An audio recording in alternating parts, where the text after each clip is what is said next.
الحمدللہ وحدہ لا شریک لہ والصلاۃ والسلام علی من لا نبی بعد۔ تراویح ایک عبادت ہے جو اللہ کی رضا کے لیے لوگ پڑھتے ہیں، اور تراویح پڑھانے والا بھی اللہ کی رضا کے لیے پڑھاتا ہے، اس میں تو کوئی دوسری رائے نہیں ہے۔ باقی مسئلہ جو امام تراویح پڑھاتا ہے اور پورا دن قرآن کریم کو یاد کرتا ہے، قرآن کریم سنانے کے لیے کسی اور مشغلے میں مشغول بھی نہیں ہو سکتا، اور اس کے اخراجات بھی ہیں، اس کی ضرورتیں بھی ہیں، تو اس تراویح پڑھانے والے کو تو پیسوں کی نیت سے نہیں، اللہ کی رضا کے لیے ہی پڑھانی چاہیے۔ لیکن اس کے پیچھے تراویح پڑھنے والوں کو چاہیے اس امام کی خدمت کریں، اس امام کو ہدیہ دیں، اور زیادہ سے زیادہ دینا چاہیے۔ میں اکثر یہ بات عرض کیا کرتا ہوں، ایک بات تو یہ سمجھ لیں کہ جو لوگ یہ چاہتے ہیں کہ تراویح پڑھانے والا اجرت نہ لے، وہ یوں کیوں نہیں کر لیتے کہ اپنے بچے کو قرآن کریم پڑھا لیں اور مصلی پر کھڑا کر دیں؟ وہ کیوں نہیں کر لیتے خود قرآن یاد کر لیں اور تراویح پڑھا لیا کریں؟ بھئی آپ پورا دن ملازمت کرتے ہیں، آپ پورا دن تجارت کرتے ہیں، پورا دن آپ دنیاوی کاموں میں مشغول رہتے ہیں، اور حافظ پورا دن قرآن کریم کو یاد کرتا ہے، نہ وہ تجارت کر سکتا ہے، نہ ملازمت کر سکتا ہے، قرآن کریم یاد کرتا ہے اور رات کو مصلی پر کھڑے ہو کے پڑھتا ہے۔ اگر کوئی بیچارے کو ایک اٹکن بھی آ جائے تو پوری مسجد شور بھی ڈالتی ہے، کوئی بھول بھی جائے تو آپ کی باتیں بھی سنتا ہے، تو اس کو محنت بھی کرنی پڑتی ہے۔ اس لیے تراویح پڑھانے والے کو تو اللہ کی رضا کے لیے پڑھانا چاہیے، لیکن امام کے پیچھے تراویح پڑھنے والے کو امام کی ضرورتوں کا خیال کرنا چاہیے۔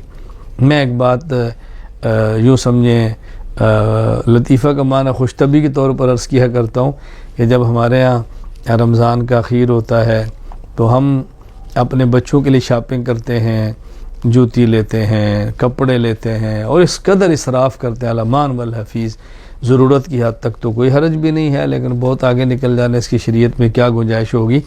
اب آپ نے سب کچھ کر لیا، اب مجھے آپ فرمائیں کہ ایک حافظ صاحب ہیں، قاری صاحب ہیں، وہ پورا مہینہ کچھ نہیں کرتے، قرآن کریم یاد کرتے ہیں اور رات تراویح پڑھاتے ہیں۔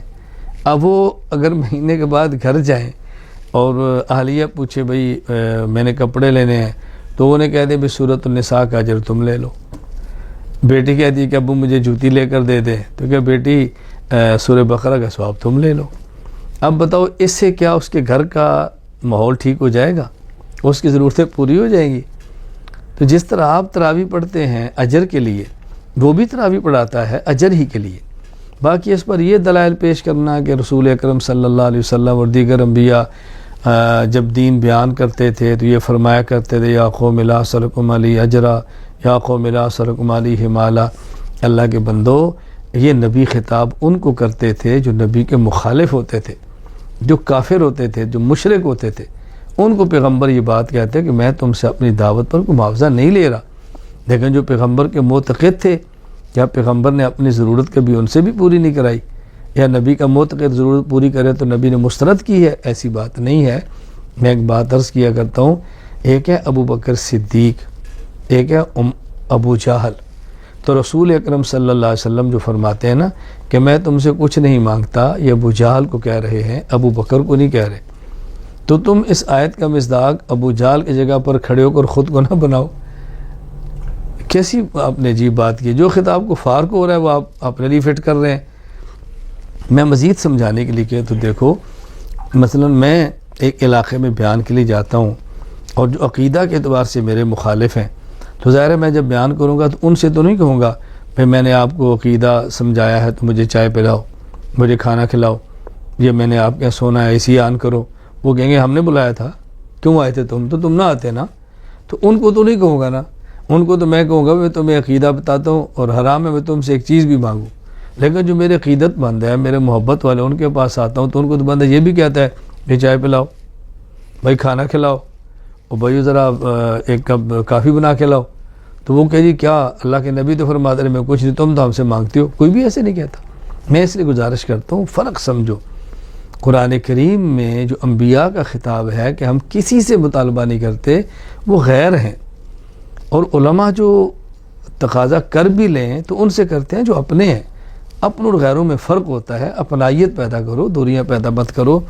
آپ یقین فرماؤ اس دور میں یہ جو مستقل مہم چلی ہے، الحمدللہ میری اس پر مستقل فائل بھی ہے، مستقل بیان بھی ہے، اجرت علی تعلیم دین کہ دین پڑھا کر کوئی انسان اجرت لے سکتا ہے یا نہیں، دلائل موجود ہے۔ میں سمجھتا ہوں کہ مستقل ایک محنت اس پہ کی ہے، دین کو مٹانے کے لیے ایک سازش کی گئی ہے۔ کیوں؟ جو مالدار ہے اس نے عالم بن کے جمعہ پڑھانا نہیں، اور جو غریب ہے اس کو تنخواہ دینی نہیں، تو جمعہ کون پڑھائے گا؟ جو مالدار ہے اس نے قاری بن کے بچوں کو پڑھانا نہیں، اور غریب جس نے پڑھانا ہے اس کو تنخواہ دینی نہیں، اچھا قرآن کون پڑھائے گا؟ آپ دیکھیں نا کیسا غیر شعوری طور پہ ایک مہم چلا دی گئی ہے۔ ہمیں اغیار کے پروپیگنڈے کے اندر شریک نہیں ہونا چاہیے۔ اللہ تعالیٰ ہمیں قدر کی توفیق عطا فرمائے۔ اس لیے تراویح پڑھانے والا، حافظ، قاری، مولانا، ان کو چاہیے کہ خالص اللہ کی رضا کے لیے پڑھائیں، اور پڑھنے والوں کو چاہیے کہ دل کھول کے امام کو ہدیہ دیں، اس کی ضرورتوں کا خیال کریں۔ اللہ تعالیٰ ہم سب کو دین پر اپنا سب کچھ لٹانے کی توفیق عطا فرمائے۔ میں تو عرض کیا کرتا ہوں کہ صرف یہ دعا نہ کیا کریں اللہ دین کی خدمت کرنے کی توفیق عطا فرما، بلکہ یہ دعا کیا کریں اے اللہ دین کی خدمت اور دین کی خدمت کرنے والوں کی خدمت، اور پھر وہ جو ہماری خدمت ہے اس کو قبول فرما۔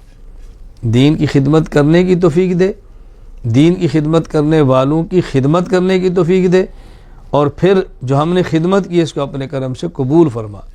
وآخر دعوانا الحمدللہ رب العالمین۔